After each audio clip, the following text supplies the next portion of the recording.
বাঁচানোর জন্য ভগবান বিষ্ণু অনেকবার অবতার নিয়েছেন। আজকের ভিডিওতে আমরা ভগবান বিষ্ণুর 24 অবতার সম্পর্কে জানব, যা অধিকাংশ লোকই জানেন না। নমস্কার বন্ধুরা, আমি মৌসুমী, আর বাংলা স্পিরিচুয়াল জ্ঞান চ্যানেলে আপনাদের স্বাগত। তাহলে চলুন ভিডিওটি শুরু করা যাক। ভগবান বিষ্ণুর প্রথম অবতার ছিল সনকাদি মুনি। আমাদের শাস্ত্রমতে পরম পিতা ব্রহ্মাদেব অনেক লোক স্থাপনের জন্য ঘোর তপস্যা করেন।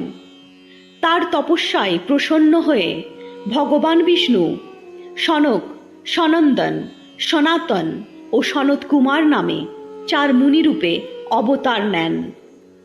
মোক্ষের মার্গে চলা এই ঋষিদের ভগবান বিষ্ণুর প্রথম অবতার মানা হয়।